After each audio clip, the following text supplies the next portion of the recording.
I am Reynald Tyrone B. Wenceslao, Administrative Assistant 2 from HRMD.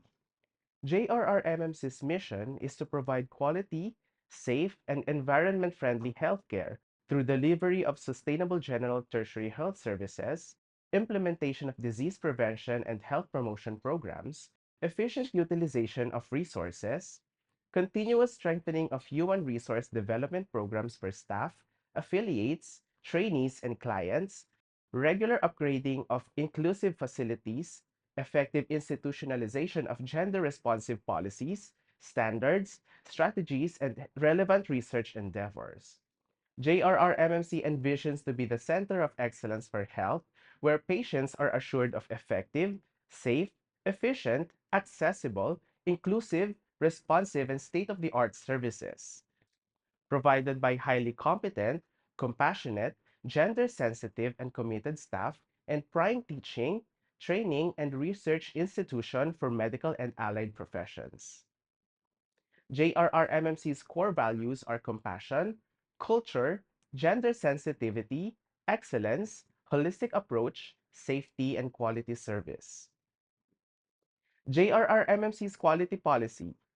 We in JRRMMC ensure an affordable, compassionate, excellent, and personalized healthcare services to all of our patients and clients, regardless of creed, race, gender, social, and economic status. We commit to satisfy all applicable requirements through the continuous improvement of our quality management system.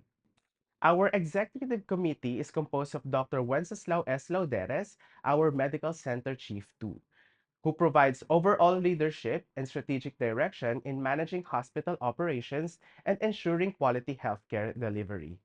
Dr. Jarla G. Flores, our Chief Medical Professional Staff 2, who oversees and supervises the medical and paramedical staff to ensure effective clinical services and adherence to healthcare standards. Attorney Ruela C. Mendoza, Chief Administrative Officer for HOPS, manages administrative hospital operations and patient support services, ensuring efficient implementation of policies and programs.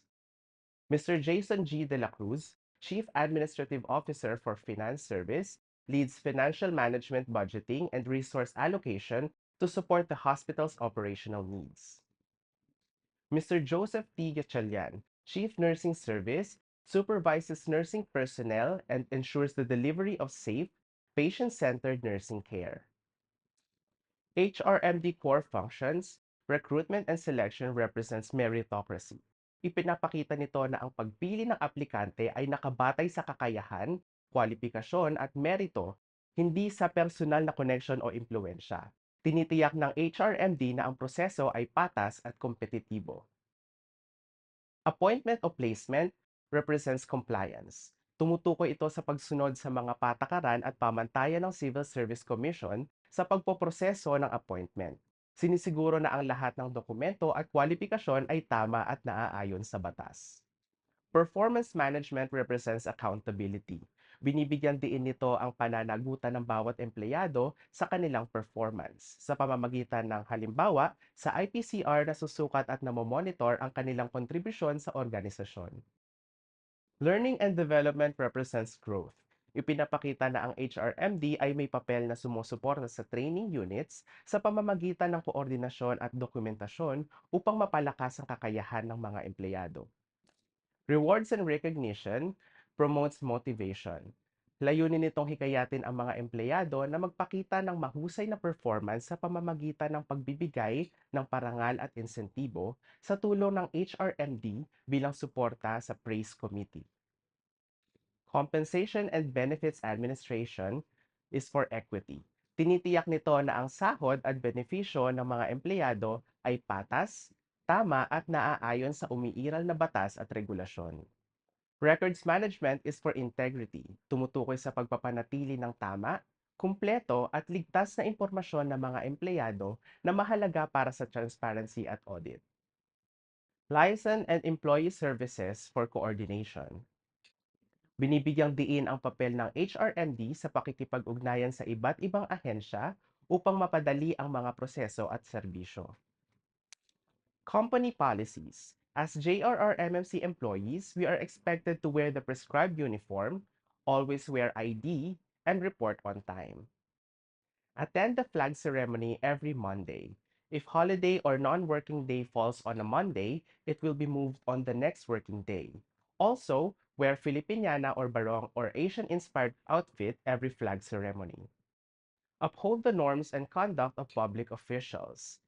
As per RA 6713, public officials and employees shall observe the following as standards of personal conduct in the discharge and execution of official duties: commitment to public interest, professionalism, justness and sincerity, political neutrality, responsiveness to the public, nationalism and patriotism, commitment to democracy, and simple living. Employee functional rotation. Mahalaga ang employee rotation upang mapalakas ang kakayahan, pagiging flexible at integridad ng isang organisasyon, lalo na para sa mga departmental secretaries. Nagbibigay ito ng mas malawak na karanasan sa iba't ibang unit, nagpapahusay ng kasanayan, at nagsisiguro ng tuloy-tuloy na operasyon. Nakakatulong din ito upang maiwasan ang labis na pagdepende sa iisang tao, mapalaganap ang kaalaman at mapanatili ang transparency at pananagutan. Muli, ako si Reynald Tyrone B. Wenceslao ng HRMD. Maraming salamat at welcome to JRR MMC.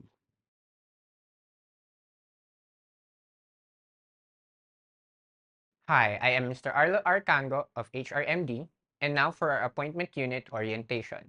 For our employment status, permanent. These individuals hold a permanent position within the organization, meaning they are not on a temporary or contractual basis, but still subject to a probationary period of 6 months to 1 year, depending on the position. This period is the initial phase of employment that serves as the trial period in which the employer assesses the performance and overall suitability for the given role or position. Temporary, subject to renewal annually until completion of training, fellowship training, and residency training. Other positions under Category 2 are likewise temporary subject to renewal after 1 year. Employees will be instructed to apply for CSC eligibility to qualify for permanent status, provided they meet the requirements for the grant of eligibility. Examples are electrician 1, plumber 1, communications equipment operator, medical equipment technician, and etc. And a notice from the HRMD will be issued to concerned employees regarding the upcoming expiration of their appointment. Termination. Employment may be terminated during the probationary period based on adverse actions, policy violations or misconduct, poor performance, fails to meet job expectations. First salary. First month of appointment is not included in the payroll. Requirements are 2 copies each. Your daily time record, signed by the employee and immediate supervisor, approved monthly work schedule, original or certified true copy, and if applicable, a signed hospital personnel order, a photocopy of your failure to time in and out slip, photocopy duly signed by the immediate supervisor. Requirements for renewal of medical services. A renewal routing slip should be accomplished in order before proceeding to the next signatory and be compliant with their requirements. 2 notarized personal data sheets must be updated regularly in HRIS. You must update your position, update data for work experience, and add your seminars or trainings attended and other matters. Required to be encoded and printed out from the HRIS. A link for HRIS will be given upon receiving of your first appointment. A residency and fellowship training report, 2 photocopies of PRC license, 2 photocopies of seminar certificates, your IPCR, and complete physical examination, which refers to the fit to work. A referral slip to family medicine will be given to you by HR personnel together with the routing slip. And for Petro requirements, IRB approved form and a copy of your research paper. Once again, this is Arlo Kango from HRMD. Thank you and welcome to JRR MMC.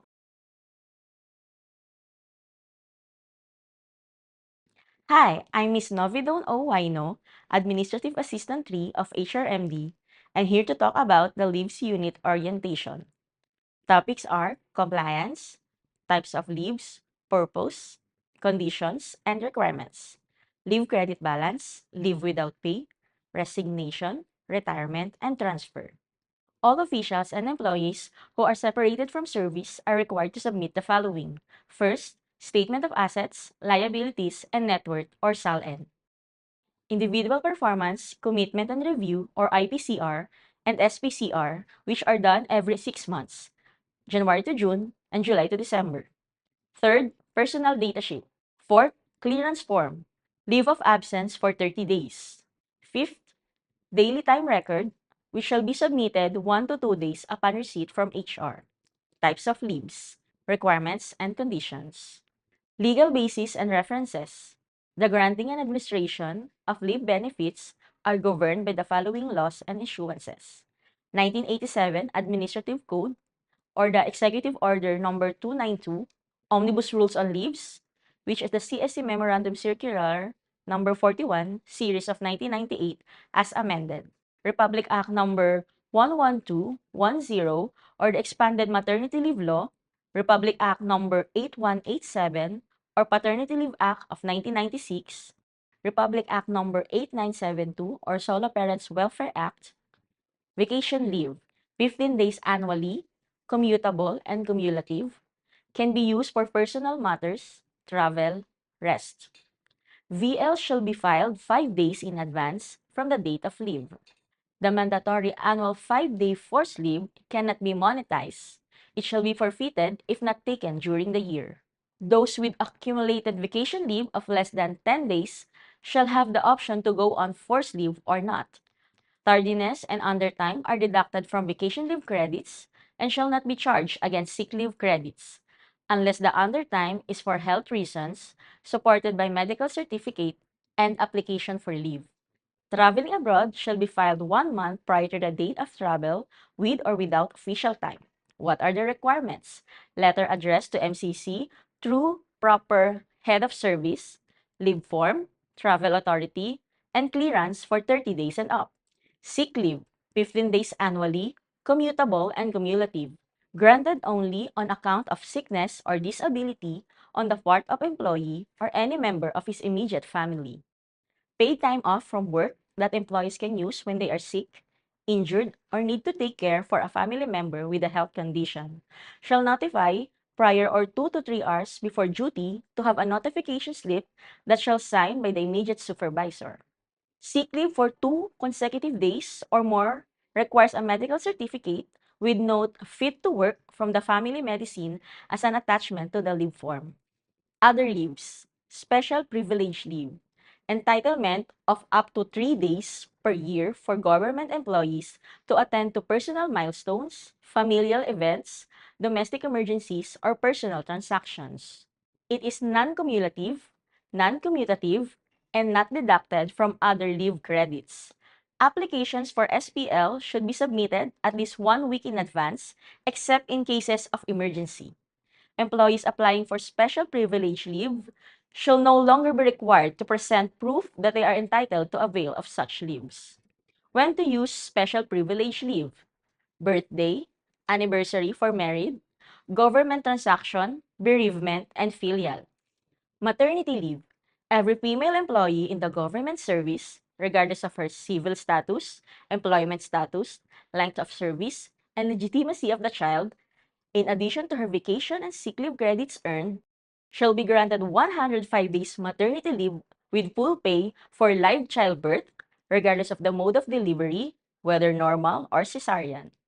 In case the female employee qualifies as a solo parent under RA number 8972 or the Solo Parents Welfare Act of 2000, she shall be granted an additional maternity leave of 15 days with full pay. In case of live childbirth, the female worker has the option to extend her maternity leave for an additional 30 days without pay, or use her earned sick leave credits for extended leave with pay. In case the sick leave credits are exhausted, the vacation leave credits may be used. 60 days maternity leave for those who suffered miscarriage or emergency termination of pregnancy and or delivered stillbirth. Allocation of maternity leave: female employee may avail of the option to allocate up to 7 days of her maternity leave to the child's father, whether or not she is married to him. The allocated leave is over and above the 7-day paternity leave benefit under RA number 8187 or the Paternity Leave Act of 1996. Regarding the 105 days of maternity leave, female employees who are married or not are both qualified. There are two options: 45 days before the date of labor and delivery, 60 days from the date of giving birth, or 105 days from the date of labor and delivery. Allocation of how to file maternity leave form, clearance form, medical certificate, baby's birth certificate from local registry. Paternity leave. Every married male employee in the government service shall be entitled to paternity leave of 7 working days with full pay for the first 4 deliveries, whether childbirth or miscarriage, or his legitimate spouse with whom he is cohabiting. Leave can be taken continuously or intermittently around the time of childbirth or miscarriage, and must be availed within 60 days of the event. Leave is non-cumulative and cannot be converted to cash. 7 days, only legally married couple are qualified.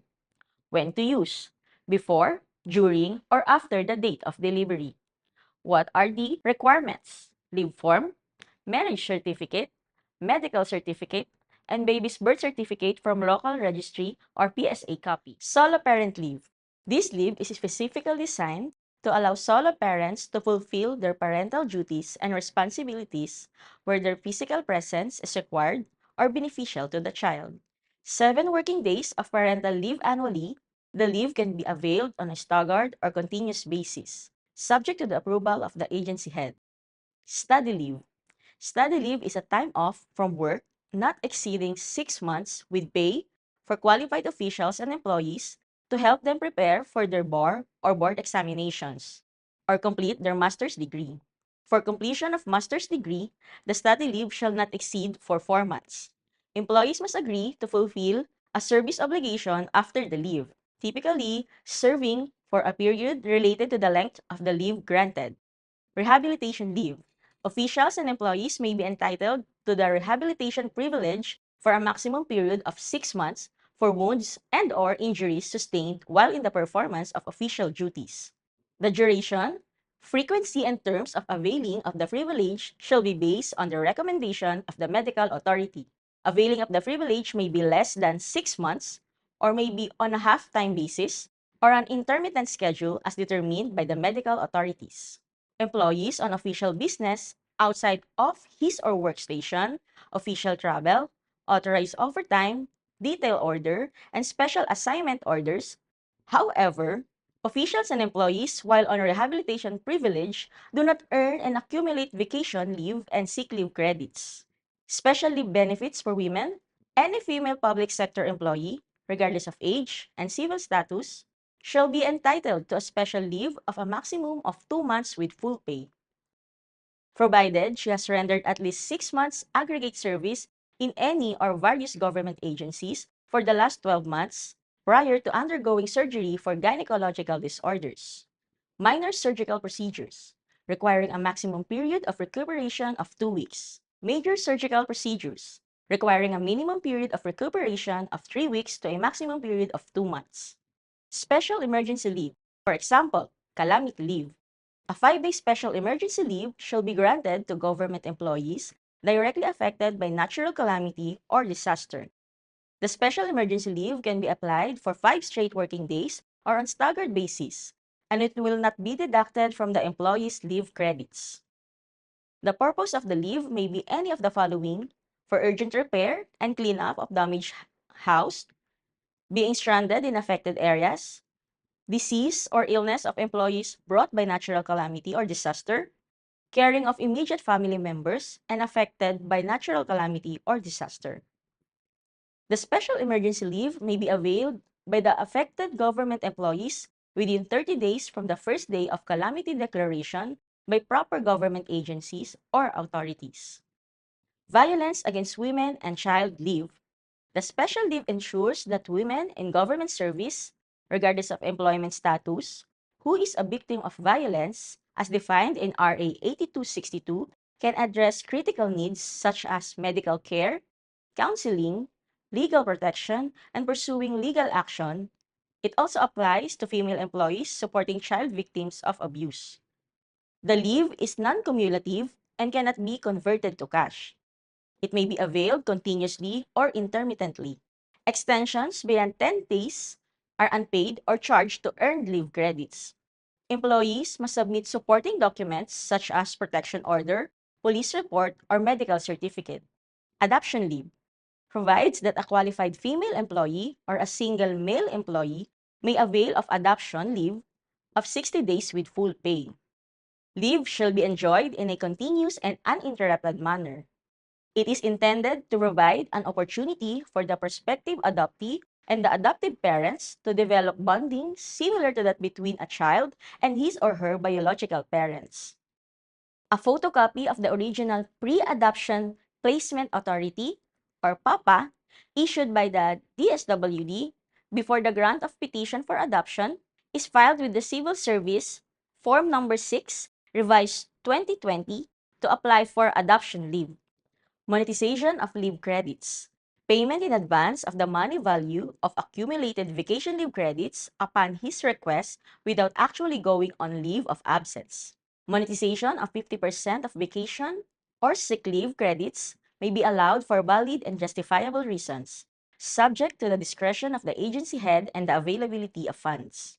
An official or employee who availed of this monetization leave shall still have to go on a 5-day forced leave.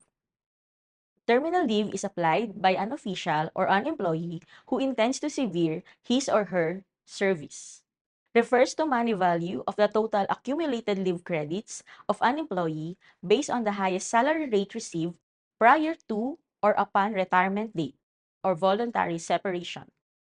Wellness leave. The CSC hereby authorizes agencies to grant wellness leave to applicable government officials and employees, subject to the agency's discretion, up to a maximum of 5 days. The wellness leave shall be separate and exclusive from the 15 days vacation leave, 15 days sick leave, and 3 days special leave, available from the date of assumption of duty. In availing the wellness leave, the following guidelines shall be observed. Wellness leave may be taken either consecutively for a maximum of 3 days at a time or on separate non-consecutive days. The wellness leave may be availed of for purposes including but not limited to mental health care, physical wellness activities, or general break from work. The application for wellness leave shall be recommended by the immediate supervisor and submitted to the head of office for approval. These shall be filed in the same manner as filing for vacation leave, sick leave, and other leave privileges, following the procedures adopted by the respective government agency and/or instrumentality.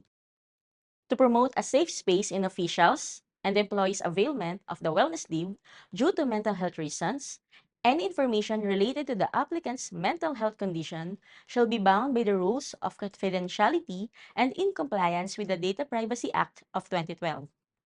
The application for wellness leave privilege shall be filed at least 5 days before its availment, except in emergency cases wherein it must be filed immediately upon the official's or employee's return from such leave. The wellness leave shall be non-cumulative, non-commutable to its monetary equivalent, and forfeited if not availed within the calendar year. Other relevant guidelines. Leave without pay. All absences of an official or employee in excess of his accumulated vacation or sick leave credits earned shall be without pay and subject to corresponding salary deductions. Retirement, resignation, or transfer. An employee intending to resign, retire, transfer must submit a formal letter addressed to our medical center chief 2 through proper channels. The resignation or retirement letter must be submitted at least 30 calendar days prior to the intended effectivity date. All terminal leave benefits, retirement pay, and other applicable benefits shall be processed only after the submission of complete documentary requirements. Terminal leave shall only be processed upon securing GSIS clearance in compliance to GSIS memorandum. Dropping from the rolls. An official or an employee who is continuously absent without an approved leave for at least 30 working days shall be considered on absence without official leave and shall be separated from the service or dropped from the rolls without prior notice.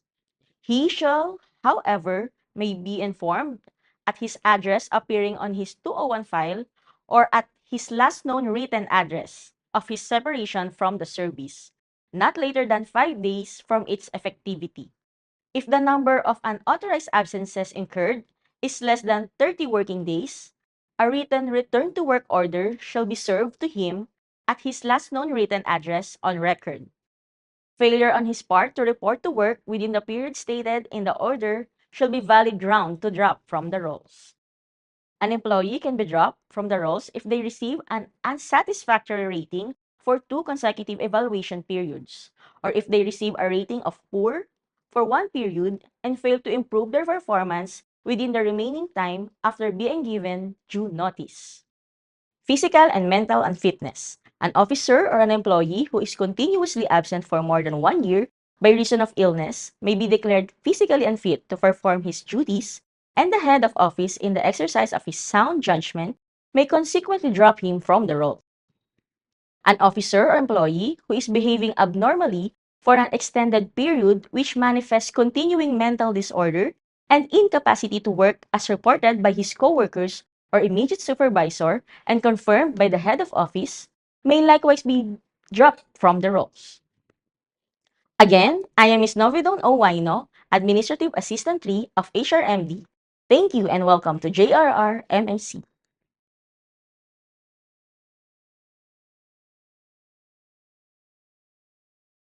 Hi, I'm Cia Marie V. Santos, Admin Assistant of HRMD, and I'm here to talk about the daily time record. Daily time record. It records the time an employee arrives at and leaves work, including any tardiness and undertime. DTR is issued on or before the 15th day of every following month and must be aligned in your work schedule. Follows the DTR codes. Each employee is given a 15-minute grace period and a 30-minute flexible time for regular employees, 8 a.m. to 5 p.m., and a 15-minute flexi for shifting employees. However, these are not applicable during Mondays or flag ceremony. DTRs must be submitted 1 to 2 days upon receipt from HR. Attachment of approved failure to time in and out or permit to leave if applicable. Any corrections, schedule shift code must be countersigned by the supervisor. Daily time records or DTRs reflecting absent without supporting documents or corresponding official remarks, such as NWD or non-work day, day off, approved leave, HPO, or official time or business, shall be considered as absence and shall be subject to deduction from the employee's leave credits. Non-submissions of the daily time record or the DTR within the prescribed period shall result in withholding of salary until the required DTR is submitted. Time in and time out. Employees who fail to time in or time out may file failure to time in or time out form to HR, duly signed by supervisor or the chairman. However, failures of more than 3 occasions in a month preceding failures will be deducted to employees' earned leave credits. Employees are only allowed to have 10 times tardiness in a month regardless of minutes or hours grace period. Example, 8 a.m. to 4:59 p.m. is equivalent to 1 minute under time. 8:15 a.m. to 5:10 p.m. is equivalent to 5 minutes under time. 8:31 a.m. to 5:40 p.m. is equivalent to 1 minute late. This is according to the CSE Memorandum Circular Number 1, Series 2017. The Constitution mandates that public officers and employees must at all times be accountable to the people, serve them with utmost responsibility, integrity, loyalty, and efficiency, act with patriotism, and lead modest lives. Part of this accountability is the observance of the prescribed office hours in a given working day. All government officials and employees are required to render 8 working hours a day for 5 days a week or a total of 40 hours a week. Half-day absence. Any officer or employee who is absent in the morning is considered to be tardy and is subject to the provisions of habitual tardiness. and any officer or employee who is absent in the afternoon is considered to have incurred undertime, subject to the provisions on undertime. Habitual tardiness. Officers and employees who have incurred tardiness, regardless of the number of minutes per day, 10 times a month for at least 2 consecutive months during the year, or for at least 2 months in a semester, shall be subject to disciplinary action. Habitual absenteeism. An employee is considered habitually absent if they have 2.5 or more unauthorized absences per month for 3 consecutive months. Frequent unauthorized tardiness or habitual tardiness is a light offense punishable by reprimand for the first offense, suspension of 1 to 30 days for the second offense, and dismissal from the service for the third offense. It is committed when an official or employee incurs tardiness, regardless of the number of minutes, 10 times a month for at least 2 months in a semester or at least 2 consecutive months during the year. Again, I am Sia Santos, Administrative Assistant 1 of HRMD. Thank you and welcome to JRRMMC.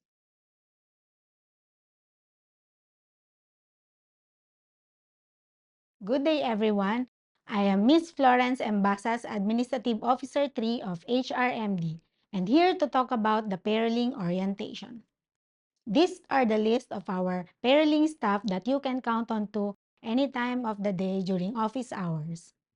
These are the sample computation of your benefits and salaries for the month.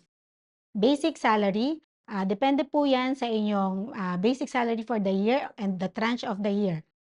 Personal Economic Relief Allowance, ito yung pera, which is 2,000 pesos every month din po yan. Laundry allowance is 150 pesos. Just a reminder, 10 to 15 days absent is one half of the laundry allowance and 16 days absent, wala na po kayong laundry allowance. Hazard pay po natin, 11 days absent po, 11 working days po yan of the month, wala na po kayong marireceive na hazard pay. And ang hazard pay percentage po natin ay depende po sa rate na nasasaad po sa ating batas. Subsistence allowance po natin is 1,500 or 50 pesos per day po yan. Ito naman po yung sample computation ng ating gross income for the month. Ang withholding tax po natin na deduction ay nanggagaling po sa accounting department. Sila po ang nagsiset kung magkano po ang deduction ng inyong sahod. Ang PhilHealth naman po ay basic salary times 5% divide 2 of our basic salary. Pag-ibig contribution po natin ay nakafix sa 200 pesos per month. Ang GSIS Life and Retirement naman po ay 9% of our basic salary. JRRMC Employees Organization naman po ay 200 per month din po ang deduction niyan. Ang Nursing Association po ay merong 50 pesos na membership fee at Nursing Association po na 150 pesos per month. For the other benefits naman po, meron po tayong Medicare honorarium per month din po yan, depende po sa ating collection ng Medicare. Ang uniform allowance naman po natin ay 7,000 pesos, binibigay po yan during first quarter of the month. Ang atin naman pong mid-year bonus ay 1 month basic salary. Usually natatanggap po natin yan May 15 of the year. Year-end bonus and cash gift naman po ay 1 month basic salary plus 5,000 pesos. Natatanggap po natin yan every November 15 of the current year. Ang medical allowance po natin ay 7,000 pesos. Annually po yan, kailangan po nakapag-render kayo ng 6 months sa ating pong agency. Ang atin naman pong Productivity Enhancement Incentive or PEI na tinatawag ay 5,000 pesos. Annually din po yan, natatanggap po natin yan. Usually, kailangan meron po tayong satisfactory rating ng ating IPCR. Ang Performance-Based Bonus naman po or PBB, depende po yan kung anong percentage po yung makukuha nating rate for the year at binibigay po to kailangan meron po kayong very satisfactory rating sa ating IPCR.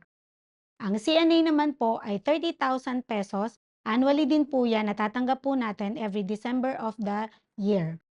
Ang payment naman po sa ating terminal leave ay depende po sa inyong VL or SL. Natatanggap po natin yan kung kayo po ay mag-resign or mag-retire.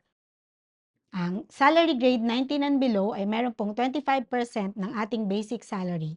Ang salary grade 20 ay 15%, salary grade 21 ay 13%, salary grade 22 ay 12%, ang salary grade 23 ay 11%, ang salary grade 24 to 25 ay 10%, Ang salary grade 26 ay merong 9% at ang salary grade 27 ay merong 8%.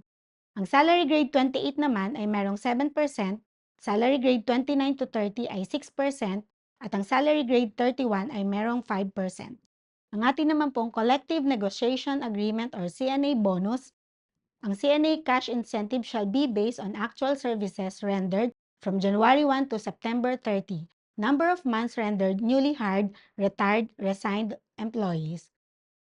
6 months and above, meron po kayong 100%, below 6 months, 75%, below 5 months, 50%, below 4 months, 40%, below 3 months, 30%, below 2 months, 20%, at below 1 month po, merong 10%. Sa atin naman pong Budget Circular number 2016-4 on payment of year-end bonus and cash gift, those who have rendered at least a total or an aggregate of 4 months of service from January 1 of the current year, but who have retired or separated from government service before October 31 of the same year, shall be granted within the month of retirement or separation a prorated share of a year-end bonus based on the monthly basic pay, immediately preceding the date of retirement or separation, and a cash gift of 5,000 pesos as follows. 4 months but less than 5 months shall be 50% of our basic salary.